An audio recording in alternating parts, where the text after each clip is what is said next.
अस्सलाम वालेकुम students. I hope आप सब सेफ हो इस लॉकडाउन में, और सबके लिए यही दुआ है कि अल्लाह हमें इस बीमारी से बचाए। और जैसा कि हम जानते हैं कि हम लोग के ऑनलाइन लेक्चर चल रहे हैं, और अभी तक मराठी में हम लोगों ने 2 संतवानी पूरी की, 2 पोएम हमने पूरी की। और जहाँ तक मैं उम्मीद करता हूँ कि ये दोनों संतवानी आपको बहुत अच्छे से समझ में आई होगी। तो आज जो हम लोग हमारे मराठी अक्षर भारती का जो नेक्स्ट चैप्टर जो है ना, वो हम लोग आज स्टार्ट करेंगे। मैंने आप लोग को शुरुआत में इंडेक्स एक्सप्लेन किया था, मैंने आपको यूनिट मैंने बताया था। तो इस यूनिट में जो आज हम लोग जो चैप्टर शुरू करेंगे, वो चैप्टर का नाम है शाल। राग जाधव इस चैप्टर के राइटर है। और ये जो चैप्टर है, जो शाल जो चैप्टर है, ये बोर्ड पॉइंट ऑफ व्यू से बहुत ज़्यादा इम्पोर्टेंट चैप्टर है। तो स्टूडेंट्स, ये चैप्टर को हमको ऐसे तो नॉर्मली जैसे इन बिटवीन आपको मैं समझाते जाऊंगा कि कौन कौन से हमारे लिए चैप्टर, कौन कौन से हमारे लिए पोएम इम्पोर्टेंट है। तो हम लोग जैसे बात करें कि शाल चैप्टर जो है, ये मैंने अभी तक देखा हूँ कि बोर्ड एग्ज़ाम्स में इसकी इम्पोर्टेंस बहुत रही है। तो हमें ये समझते हुए, ये सोचते हुए इसकी स्टडी करना है कि ये चैप्टर हमारे लिए बहुत ज़्यादा इम्पोर्टेंट है। जैसे कि अगर हम लोग नाम देखें, शाल एक मराठी वर्ड है। शाल का मतलब हम लोग इंग्लिश में कहते हैं शॉल, है ना। शॉल जैसे कि हम कंधे पे इसे ओढ़ते हैं। शाल जो है, अगर आप देखोगे तो जब कोई बड़ा इंसान, जब कोई चीफ गेस्ट जैसे कोई प्रोग्राम में आता है, तो हम लोग देखते हैं कि उनको ये शॉल पहनाया जाता है। तो ये जो शॉल है, ये शॉल एक रिस्पेक्ट देने के लिए लोगों को दी जाती है। तो एक नॉर्मल सी चीज़, शॉल एक चीज़ है, एक थिंग है, लेकिन राइटर ने एक छोटी सी चीज़ के अंदर जो डीप, जो उसके मीनिंग्स बताए ना, वो सही में बहुत अप्रिशिएट करने के लायक है। कि शाल जैसे एक छोटी सी चीज़ को राइटर ने इस चैप्टर में डिस्क्राइब किया, उसकी जो यादें हैं, उन यादों को इस चैप्टर में उन्होंने एक्सप्रेस किया। तो राग जाधव जैसे एक पोएट रहे हैं, एक अच्छे राइटर रहे हैं, उन्होंने बहुत सारी पोएम, बहुत सारे उन्होंने चैप्टर लिखे हैं। तो हम लोग पहले ये जो चैप्टर है, ये चैप्टर का हम लोग पहले एक परिचय देख लेते हैं। परिचय जो सेकेंड पैराग्राफ जो आप लोग के सामने दिख रहा होगा, चलो हम लोग उसको रीड करते हैं और समझते हैं। शाली भोवती असलेल्या, शाली भोवती, भोवती मतलब सराउंडिंग, शाली भोवती असलेल्या यानी सराउंडेड टू शॉल, लेखकाच्या आठवणी, राइटर की जो यादें हैं, आठवणी मतलब उसकी जो मेमोरीज़ है, उसकी जो यादें हैं, या पाठातून व्यक्त झाल्या आहेत। या पाठातून, फ्रॉम दिस लेसन व्यक्त झाले आहे. व्यक्त झाले आहे मतलब उन्होंने एक्सप्रेस किया है. यानी चैप्टर में राइटर ने शॉल से रिलेटेड उनकी जितनी भी मेमोरीज़ हैं, उनकी जितनी भी यादें हैं, उन यादों को इस चैप्टर में उन्होंने एक्सप्रेस किया है. शाल ही प्रतीकात्मक आहे. शॉल जो है ही प्रतीकात्मक आहे, मतलब हम कह सकते हैं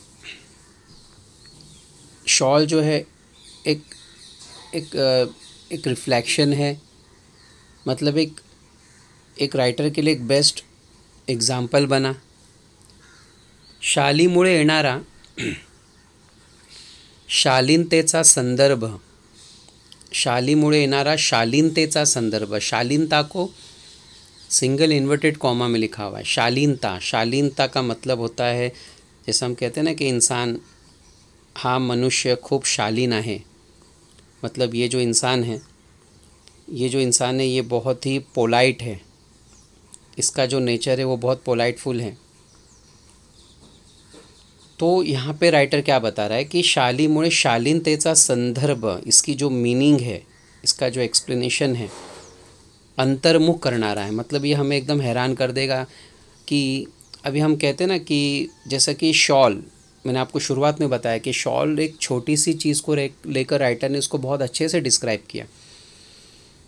तो शॉल और शालीनता, इसका जो रिलेशन इस चैप्टर में राइटर ने बताया ना, ये बहुत ही इंटरेस्टिंग, बहुत ही अच्छे तरीके से उन्होंने एक्सप्लेन किया, जो हमें सोचने पे मजबूर कर देगा कि वाकई में कि शॉल एक दिखने में एक छोटी सी चीज़ है, लेकिन राइटर ने उसको जो एक्सप्लेन किया है शालीनता के साथ, उसको जो उसने कंपेयर किया है, बहुत ही अप्रिशिएट करने के लायक है. जैसा मैंने आपको बताया कि शालीनता मतलब हम्बलनेस, पोलाइटनेस. जैसा कि हम एक ज़्यादा इसके लिए मैं कहूँगा कि एक सूटेबल जो वर्ड है वो हम्बल है, शालीनता, हम्बलनेस. पाठातील औदार्याचे उदाहरण, पाठातील इस चैप्टर में औदार्याचे उदाहरण, औदार्य मतलब हमारा जो बोलते हैं ना, हम कह सकते हैं काइंड हार्ट, यानी दूसरों के ऊपर रहम करना. पाठातील औदार्याचे उदाहरण, और इस चैप्टर के अंदर कुछ एग्जाम्पल्स हैं, कुछ उदाहरण है जिसमें राइटर का औदार्य मतलब समझ में आता है हमें कि राइटर कितना काइंड हार्टेड था. हे माणसाची संवेदनशीलता जपणारे आहे. हे माणसाची संवेदनशीलता मतलब उसकी जो सेंसिटिविटी है, हम कितने सेंसिटिव है, हम कितने इमोशनल है, ये एग्जाम्पल से थ्रू राइटर ने बताया है. वस्तूच्या संदर्भातील,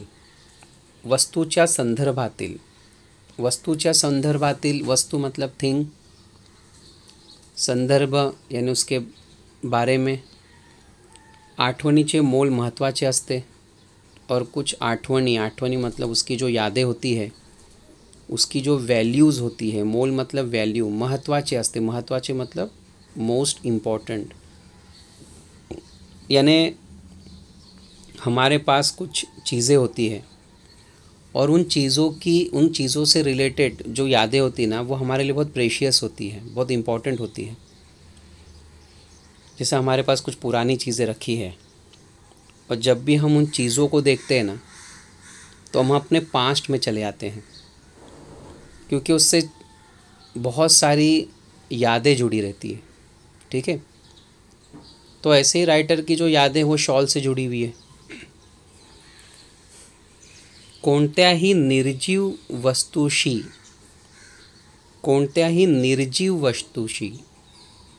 निर्जीव नॉन लिविंग,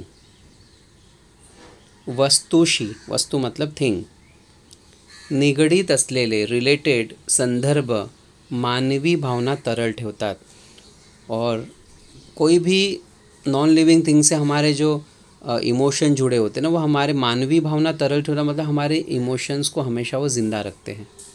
जैसे आपको पता है कुछ ऐसी चीज़ें होती है जो नॉन लिविंग होती है, लेकिन उससे हम जुड़े रहते हैं, इमोशनली हम अटैच रहते हैं।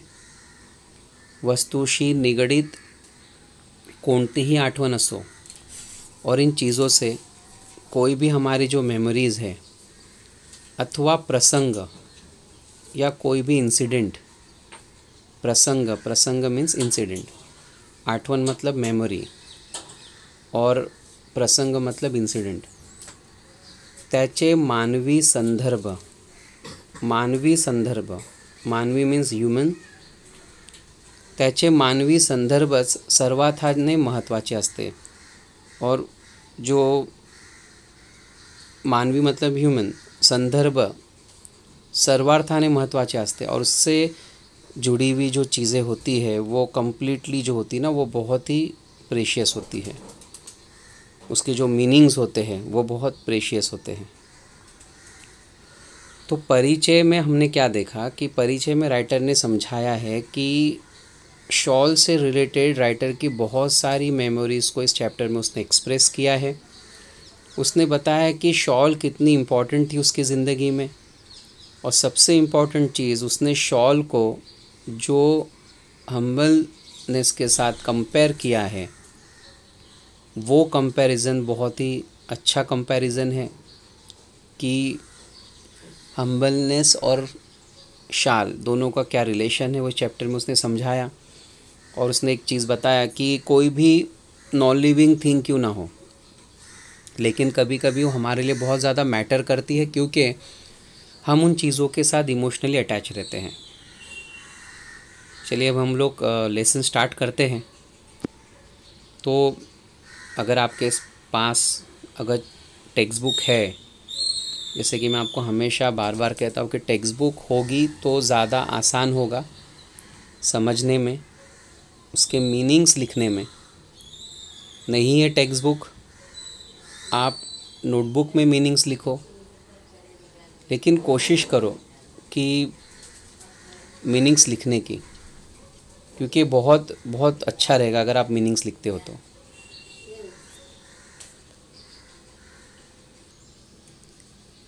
देखते लेसन में हम लोग अभी फर्स्ट पैराग्राफ पे हम लोग ध्यान देते हैं। राइटर की ऑटोबायोग्राफी है। राइटर कह रहा है कि एकदा मी पु ल देशपांडे यांच्याकडे काही एक निमित्ताने गेलो होतो। एकदा मी पु ल देशपांडे यांच्याकडे, पु ल देशपांडे एक बहुत ही फेमस राइटर, आगे हम इनका लिखा हुआ चैप्टर भी पढ़ेंगे। पु ल देशपांडे एक बहुत वेल नोन पर्सनालिटी है। तो राइटर कह रहा है की एकदा मी पु ल देशपांडे यांच्याकडे काही एक निमित्ताने गेलो होतो। एकदा, वन्स, तो राइटर एक बार पु ल देशपांडे यांच्याकडे काही एक निमित्ताने गेलो होतो। निमित्ताने मतलब रीज़न, कुछ रीज़न से वो गया था पु ल देशपांडे के घर पे।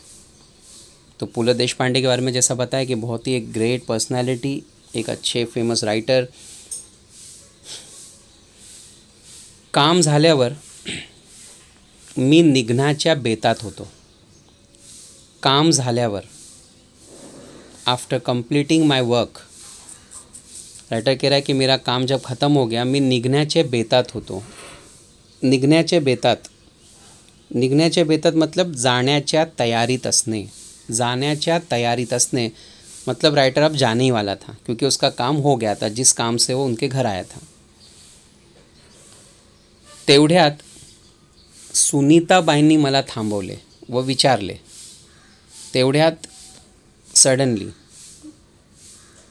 सुनीताबाईंनी मला थांबवले व विचारले। सुनीताबाई, पु ल देशपांडे इनकी वाइफ। सुनीताबाईंनी मला थांबवले, थांबवले मतलब मुझे रुकाना, व विचारले, विचारले मतलब पूछना। तुम्हाला शाल दिली तर चालेल काय?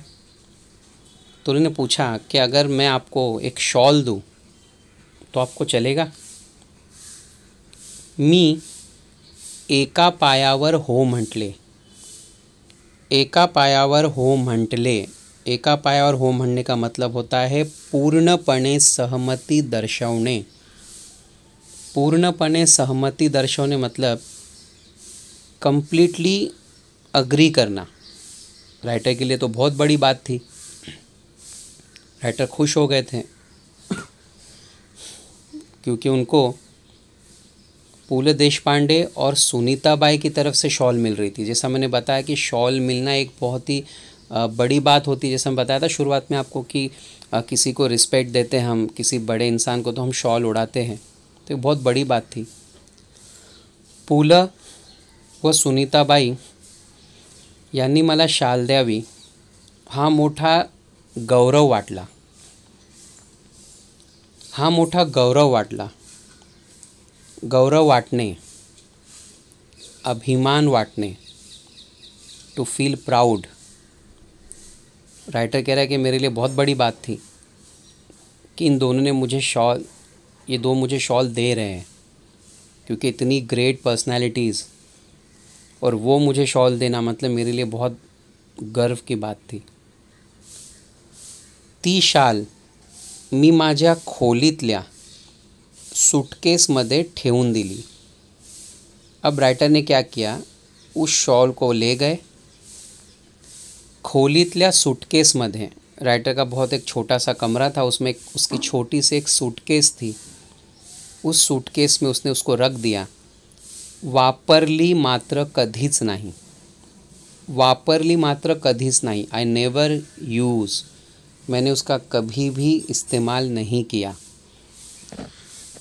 तो क्या मतलब समझ में आता है इसमें कि राइटर ने उसका इस्तेमाल नहीं किया, क्यों नहीं किया होगा?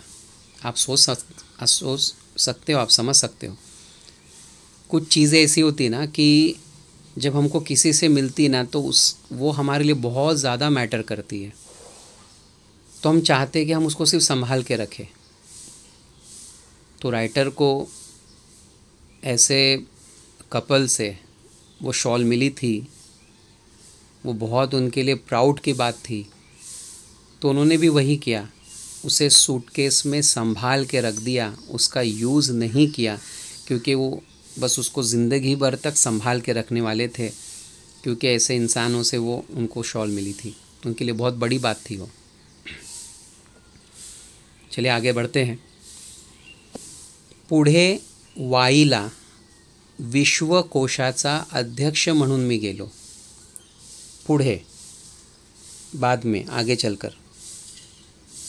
वाईला, Wai it's a name of place, जगह है। विश्वकोशाचा अध्यक्ष म्हणून गेलो, विश्वकोशाचा अध्यक्ष। विश्वकोश, इसको हम इंग्लिश में कहते हैं एन इंसाइक्लोपीडिया।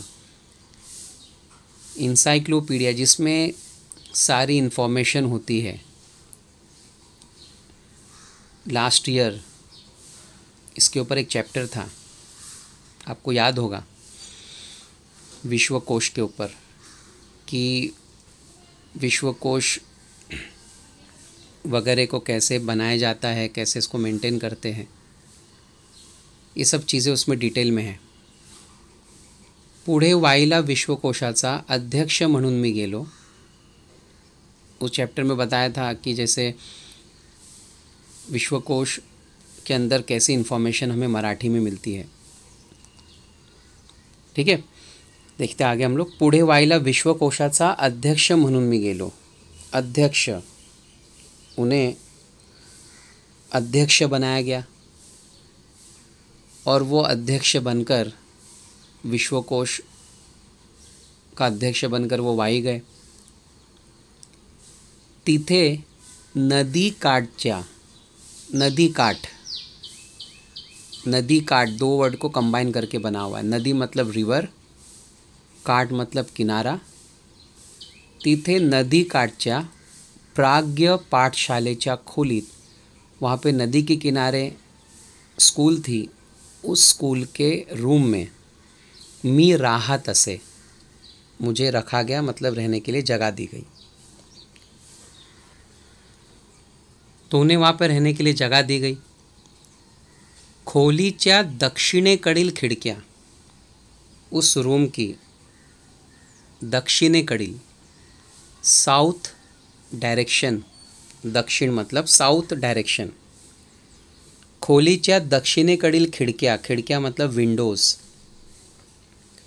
उस रूम में बहुत सारी विंडोज़ थी, लेकिन जो साउथ की तरफ जो विंडो थी, कृष्णा नदीच्या, कृष्णा नदी, कृष्णा रिवर, आपको पता होगा Krishna is name of river, बहुत ही हम पहले से सुन रहे, मतलब सुनते हैं हम कृष्णा रिवर।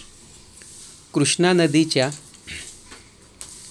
चिंचोळ्या प्रवाहावर, कृष्णा नदीच्या चिंचोळ्या, चिंचोळ्या मतलब हम कहते हैं, मराठी में हम इसको कहते हैं निमुळत्या।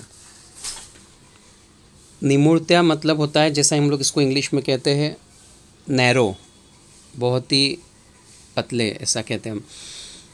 तो कृष्णा नदीच्या चिंचोळ्या प्रवाहावर होत्या, प्रवाह मतलब जो वाण्याचा जो ओघ होता है, जिसको हम फ्लो कहते हैं, तो नदी का पानी जो बह रहा था, थंडीच्या दिवसात, ठंडीच्या दिवसात, ठंडीच्या दिवसात मतलब in winter season, winter season था जब राइटर वहाँ पे गया था, तो विंटर सीज़न था। ठंडीच्या दिवसात एक बाई, एक वन लेडी, एक औरत माझ्या खिड़की खालील, उस विंडो के नीचे, खिड़की खाली मतलब बिलो है ना, बिलो दैट विंडो, घाटाच्या छोट्या तटावर, एक मतलब वहाँ के छोटे से किनारे पर, तिचे छोटे मूल, उसका एक छोटा बच्चा, एका टोपलीत ठेवून, टोपलीत, टोपली मतलब अ स्मॉल राउंड बास्केट, जैसा एक बास्केट होता है, जो बास्केट से बनी हुई चीज़ होती है, जिसको हम मतलब मराठी में टोपली कहते हैं, इंग्लिश में हम उसको कहते हैं बास्केट। तिचे छोटे मूल एका टोपलीत ठेवून मासे पकडण्याच्या उद्योगात होती, मासे पकडण्याच्या, मासे पकडण्याच्या को अंडरलाइन करके लिखो फिशिंग, फिशिंग करना, उद्योगात होती, उद्योगात होती मतलब वो काम कर रही थी, उस काम में वो बिज़ी थी, उद्योगात होती मतलब काम में बिज़ी रहना। फिशिंग करने में, वो काम करने में वो जो लेडी थी वो बिज़ी थी। तिचे बाळ कडाक्याच्या थंडीने कुड़कुड़त रड़त होते, उसके साथ उसका एक छोटा बच्चा था। कड़ाक्याच्या थंडीने, कड़ाक्याच्या थंडीने, देखो ठंडी मतलब जैसा ठंडी लगना, कड़ाक्याच्या ठंडी का मतलब क्या हो गया, खूब ठंडी, मीन्स वेरी कोल्ड, बहुत ज़्यादा ठंडी लगना। जैसे कि हम लोग को पता है कि जैसे गांव में विंटर सीज़न में, तो कभी आप गए भी होंगे, तो वहाँ पे हम देखते हैं नॉर्मली मुंबई से ज़्यादा वहाँ पे बहुत ठंडी होती है, और ऊपर से वो औरत नदी के किनारे बैठी थी, अब उसके साथ एक छोटा सा बच्चा था, उसके बच्चे को उसने टोकरी में रखा था, और वो बच्चा जो है वो ठंडी से कुड़कुड़त रड़त होते। कुड़कुड़त मतलब कुड़कुड़ने, कुड़कुड़ने मतलब थंडीने गारठून जाणे, थरथर कापणे, शिवर फ्रॉम कोल्ड, जैसा हमें ठंडी लगती तो हम ज़ोर ज़ोर से काँपने लगते, कभी कभी होता है ना कि हमारे दांत बजने लगते, तो कभी कभी इतनी ठंडी लगती है कि हम उसे बर्दाश्त नहीं कर पाते, हम ज़ोर ज़ोर से काँपने लगते, तो उसको कहते हैं ठंडी ने कुड़कुड़ने, मतलब शिवर फ्रॉम कोल्ड, बहुत ज़्यादा ठंडी लगना। पण आई तीकडे बघत ही नव्हती, पण लेकिन आई, उसकी जो मॉम है, तीकडे बघत ही नव्हती, तीकडे मतलब उसकी तरफ, उस बच्चे की तरफ, बघत ही नव्हती मतलब उसकी जो माँ थी वो उस अपने बच्चे को मतलब देख भी नहीं रही थी। तो इसका मतलब ये नहीं है कि उसकी मॉम केयरलेस थी। देखो ज़िंदगी में कुछ चीज़ें ऐसी आती हैं हमारे सामने। अब वो चीज़ क्या होती है, जैसे कि अब ये जो औरत है, इस औरत को फ़िशिंग करना बहुत ज़रूरी था। उसको अपनी ज़िंदगी वो गुजारती होगी इस तरह से, फ़िशिंग करके उसे बेचकर, छोटा बच्चा था उसका। तो अगर वो अब अगर अपने बच्चे को ही देखती तो वो फ़िशिंग की तरफ कंसंट्रेट नहीं कर पाती। इंटरनली उसको पता है कि उसके बच्चे को तकलीफ़ हो रही है, बट वो क्या करेगी, हेल्पलेस थी। कई बार हम देखते हैं मज़दूर लोग होते हैं, मज़दूर लोगों की जो औरतें होती है, आप देखो फॉर एग्ज़ाम्पल, मैं अच्छा एग्ज़ाम्पल आपको दे सकता हूँ। बिल्डिंग का जब कंस्ट्रक्शन होता है ना, तो आप देखे रहेंगे वहाँ पे जो औरतें भी काम करती है तो उनके साथ छोटे छोटे बच्चे होते हैं। कुछ औरतें बच्चों को अपने कपड़े से पेट पे बांध देती है, कोई कंधे पे बांध देती है, कोई वहीं पर झूला लगाकर उन्हें छोड़ देती है, कोई मट्टी में छोड़ देती है। तो मतलब उन्हें पता है कि कुछ प्रॉब्लम हो सकती है, बट वो हेल्पलेस है। तो इसका मतलब ये नहीं कि उनके ऊपर वो केयर नहीं करती। जो माँ होती है वो हर बच्चे पे केयर करती है, और माँ की इम्पोर्टेंस क्या है हम सभी जानते हैं, ये बताने की ज़रूरत नहीं है मुझे। तो कई बार ऐसा होता है कि हम ऐसा सोचते हैं कि हमारी माँ हमारे पर ध्यान नहीं दे रही है, लेकिन ऐसा नहीं होता। वो जताती नहीं है, इंटरनली वो हमारे पे बहुत ध्यान देती है, बस समटाइम्स ऐसा होता है ना कि वो जताती नहीं है। तो हमें ऐसा फील होता है कि अरे क्या मम्मी ध्यान नहीं दे रही हो, लेकिन मम्मी हमारे ऊपर बराबर ध्यान देती है, वो जताती नहीं है। तो बहरहाल जो हम लोग समझ रहे थे कि जो माँ का जो प्यार होता है वो हम किसी से कंपेयर नहीं कर सकते। मैं यहाँ पे एक बात कहूँगा कि अपनी मॉम के रिस्पेक्ट करो, उन्हें इज़्ज़त दो, उनकी बातें, उनकी जो बात है उनको सुनो, है ना, उसे फॉलो करो। तो चलिए, बात क्या निकली थी कि अब वो जो माँ थी उसकी तरफ देख नहीं रही थी। मला मात्र राहावले नाही, मला मात्र राहावले नाही। राइटर कहता है कि लेकिन मुझसे रहा नहीं गया। राहावले नहीं मतलब मैं देख नहीं पाया, मुझसे रहा नहीं गया। मी सूटकेसमधली पुलकित शाल काढली। देखो पुलकित को यहाँ पे इन्वर्टेड कॉमा में लिखा है। पुल देशपांडे उन्होंने वो शाल उसे दी थी, उसके लिए वो पुलकित शाल थी, उसके लिए बहुत ही प्रेशियस वो शॉल थी, उससे उसके इमोशंस जुड़े हुए थे। हमने शुरुआत में समझा कि उन्होंने उस शॉल को रख दिया संभाल कर, उसका इस्तेमाल नहीं किया। उन्होंने ठान लिया था कि अब मैं इसका इस्तेमाल नहीं करूँगा। लेकिन जब वो सिचुएशन उन्होंने देखा, वो जो सीन देखा, उनको रहा नहीं गया। उन्होंने वो शॉल निकाली, 50 रुपयांच्या नोटा काढल्या, उन्होंने कुछ पैसे निकाले व त्या बाईला हाक मारली। हाक मारने मतलब बोलावणे, टू कॉल हम कह सकते हैं, किसी को आवाज़ देना, टू कॉल समवन। तो राइटर ने वो शॉल निकाली, कुछ पैसे निकाले, उस औरत को उन्होंने आवाज़ दी अपनी विंडो से। खिडकीतून ते सर्व खाली दिले, और विंडो से, थ्रू विंडो उन्होंने वो सब चीज़ें उसे नीचे दे दी। आणि म्हटले, और उन्होंने क्या बोला, त्या बाळाला आधी शालीत गुंडाळ आणि मग मासे मारत बैस। तो उन्होंने क्या बोला, त्या बाळाला आधी शालीत गुंडाळ, सबसे पहले उस बच्चे को इस शॉल में तू लपेट ले। गुंडाळ का मतलब होता है, जैसे कि छोटे बच्चे नहीं होते, हम छोटे बच्चों को कपड़े में लपेटते हैं, ताकि तू पहले इसे लपेट, आणि मग मासे मारत बैस, उसके बाद तू ये जो काम है ना तेरा फिशिंग का वो कंप्लीट कर। क्योंकि राइटर को देखा नहीं गया कि वो ठंडी में बच्चा काँप रहा है। उन्होंने शॉल दी, कुछ पैसे दिए, उस औरत से कहा कि सबसे पहले तो एक काम कर, तेरे बच्चे को ना पहले शॉल में तू लपेट ले, उसके बाद तू आराम से फिशिंग कर। या घटनेची ऊब, या घटनेची ऊब, घटना, घटना मतलब होता है इंसिडेंट। अब ये जो इंसिडेंट जो हुआ राइटर के साथ, या घटनेची ऊब, ये जो ऊब वर्ड है ना, ऊब का मतलब होता है हीट। अब शॉल हम पहनते हैं तो हमें गर्मी महसूस होती है, ठंडी से हमें बचाती है।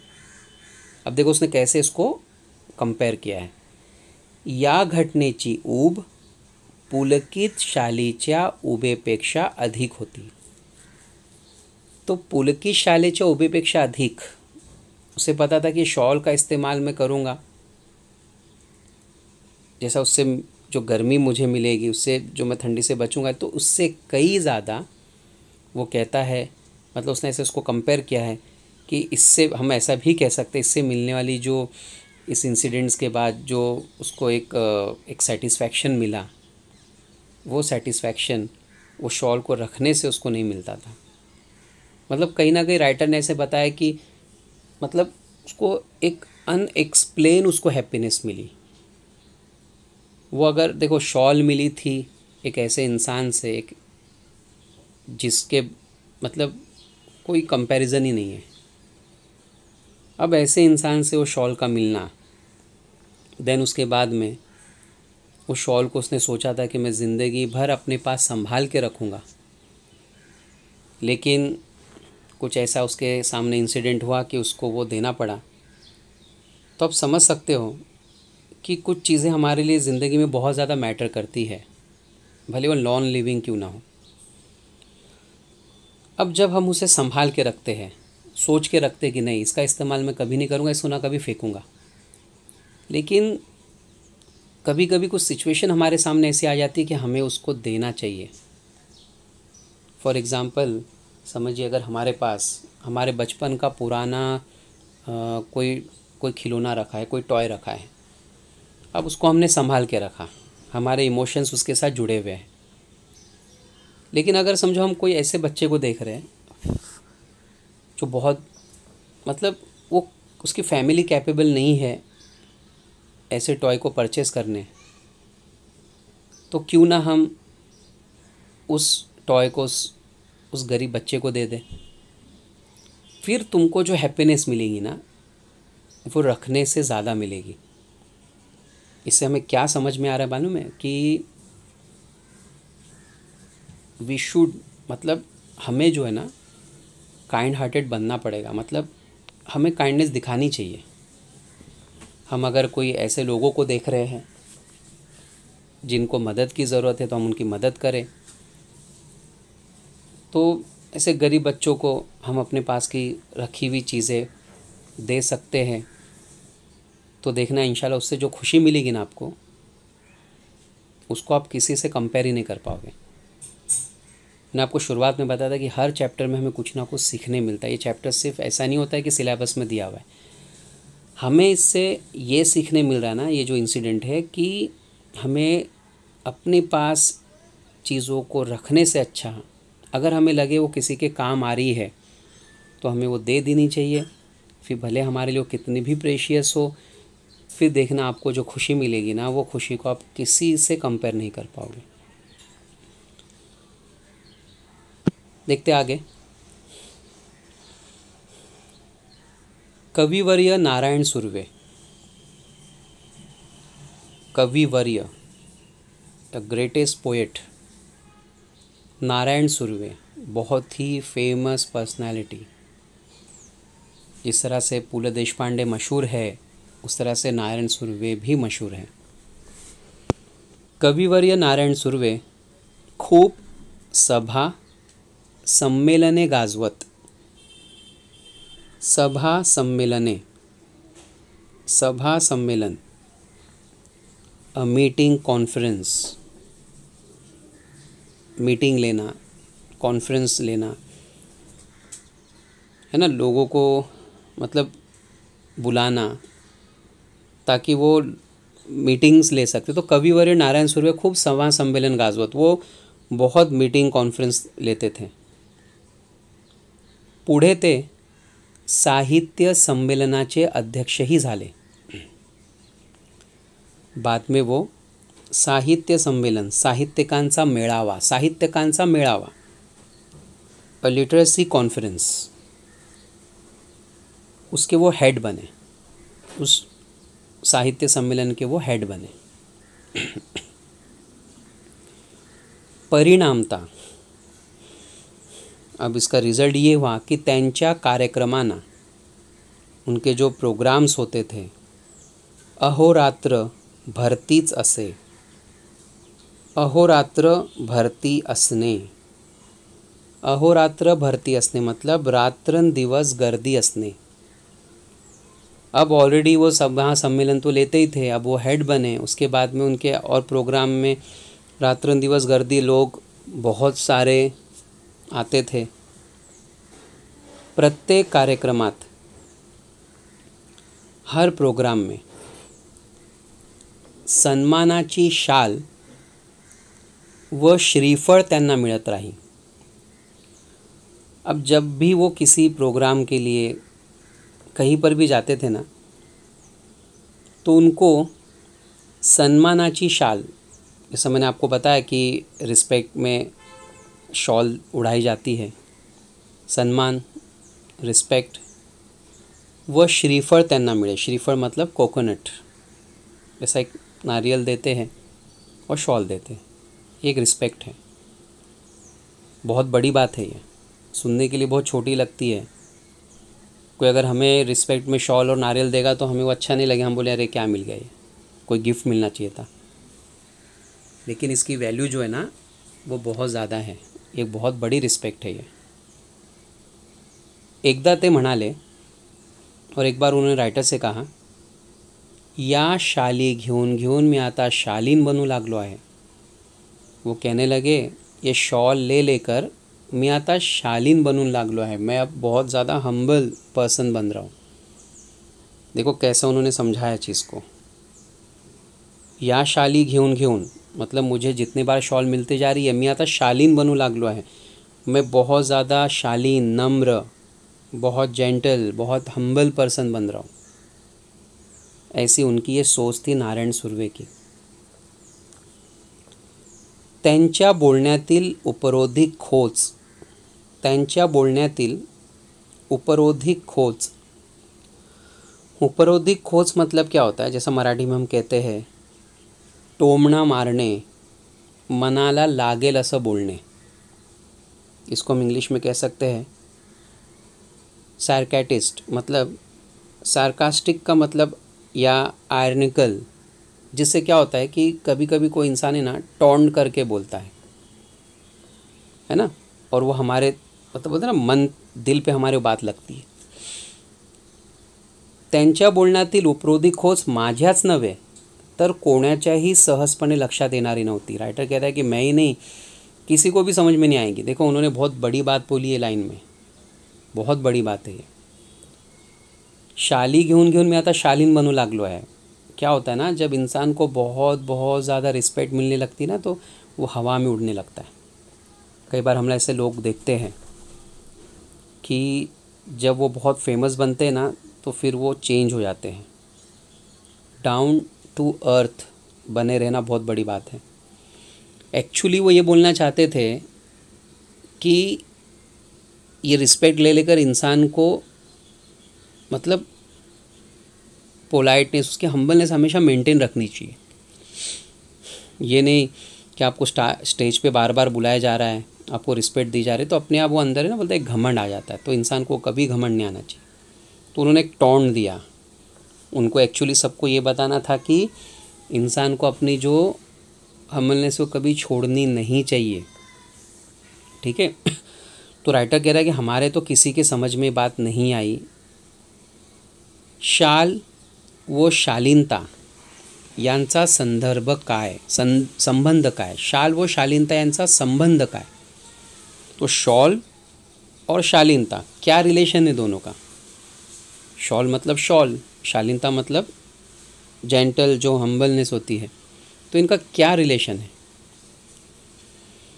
खरेतर इन रियलिटी खरी खुरी शालीनता, रियल जो इंसान की जो हम्बलनेस होती है, शाली विनाच शोभते, विदाउट शॉल ही वो खूबसूरत दिखती है। तो इसका मतलब क्या कि इंसान की जो शालीनता है ना, वो शॉल के बगैर ही बहुत मतलब रियल लगती है। सुर्वे मुळातच शालीन, सुर्वे, नारायण सुर्वे, उनका सरनेम था सुर्वे, तो वो मुळातच शालीन, वो बेसिकली वो पहले से ही शालीन थे, वो पहले से ही बहुत हम्बल पर्सन थे, इसमें कोई डाउट नहीं था। शालीनच्या वर्षावाखाली, शालीनच्या वर्षावाखाली, वर्षाव, तो वर्षाव मतलब क्या? कंटिन्यूसली, मतलब जैसा बोलते हैं ना वर्षा होने, बारिश का गिरना। अब शॉल की बारिश उनके ऊपर होती गई, शॉल की बारिश होती गई, मतलब समझ रहे हो ना कि उनको हर प्रोग्राम में शॉल दी जा रही थी। शालीच्या वर्षावाखाली त्यांची शालीनता कधी हरवली नहीं, लेकिन उनकी जो जो जो उनका जो हम्बल नेचर है, कधी हरवली नहीं, कभी लॉस नहीं हुई, कधी क्षीणही झाली नहीं। क्षीण मतलब कमी, दुर्बल, वीक। और उनकी जो शालीनता है वो कभी ख़त्म भी नहीं हुई, कभी कम भी नहीं हुई। मतलब इससे क्या समझ में आ रहा है, राइटर क्या कह रहा है कि नारायण सुर्वे को इतने बार शॉल मिली, लेकिन कभी भी उनकी शालीनता हमने ख़त्म होते हुए नहीं देखा, कभी उनको घमंड नहीं आया, वो जैसे थे वैसे ही रहे। तो शालीनता, जैसा मैंने आपको बताया कि एक इंसान की जो हम्बलनेस होती है, उसी को उन्होंने डिस्क्राइब किया। तो आई होप यहाँ तक आपको ये चैप्टर समझ में आया होगा। चैप्टर पूरा कंप्लीट इसलिए नहीं कर रहा हूँ क्योंकि थोड़ा 2 पार्ट में रहेगा, तो इंशाल्लाह आपको और अच्छे से समझ में आएगा। एक साथ कंटिन्यूस उस चीज़ को पढ़ने से आपको सब बाउंस होने लगेगा थोड़ी देर में, और आप इतना देर लेके मोबाइल बैठने भी नहीं वाले हो। अच्छी बात है अगर आप लेके बैठते हो, बहुत अच्छी बात है, बट कंसंट्रेशन बहुत इम्पॉर्टेंट है। ध्यान दो बराबर से लेक्चर्स में। सामने पढ़ाने में हम भी समझते हैं कि आप सामने बैठे रहते हो, तब भी कंसंट्रेशन हमारा यहाँ वहाँ होता है। तो आप तो अभी ऑनलाइन देख रहे हो, मतलब ये वीडियो देख रहे हो आप, है ना, रिकॉर्डेड। इसमें भी ऑब्वियस चीज़ है कि आपका ध्यान यहाँ वहाँ होने वाला है। आपको कोई नोटिफिकेशन आ गया है ना, इंस्टाग्राम का, फेसबुक का, व्हाट्सएप का, तो आप छोड़ देंगे विंडो, आप ये जो वीडियो है ये छोड़कर आप सीधे उस पर बिज़ी हो जाएंगे। तो कोशिश कीजिए थोड़ा सा कंसंट्रेट करने की। ये लेसन हम लोग ने यहाँ तक पढ़ा, अगर आप 1 से 2 बार इसको रिकॉर्ड करके आप इसको रिवाइंड करके अगर देखोगे ना, तो आपको और अच्छे से समझ में आएगा जहाँ तक हमने अभी पढ़ा है। तो इंशाल्लाह जो है इसके आगे हम लोग नेक्स्ट लेक्चर में कंटिन्यू करेंगे, ठीक है। तो तब तक अपना ध्यान दीजिए, घर में रहिए, अननेसेसरी बाहर मत निकलिए। अगर कुछ अर्जेंसी है तो ही बाहर जाइए। जैसा मैं हमेशा कहता हूँ, अगर हम बाहर घूमना फिरना कम कर देंगे तो हो सकता है कि ये लॉकडाउन पूरी तरह से खुल जाए। बस यही दुआ है कि ये बीमारी जल्द से जल्द ख़त्म हो जाए, ताकि हमारी जो लाइफ है फिर एक बार ट्रैक पे आ जाए। फिर आपकी क्लासेस, स्कूल स्टार्ट हो जाएगी, ठीक है। तो मिलते हैं अगले लेक्चर में। अल्लाह हाफिज़, बाय, टेक केयर।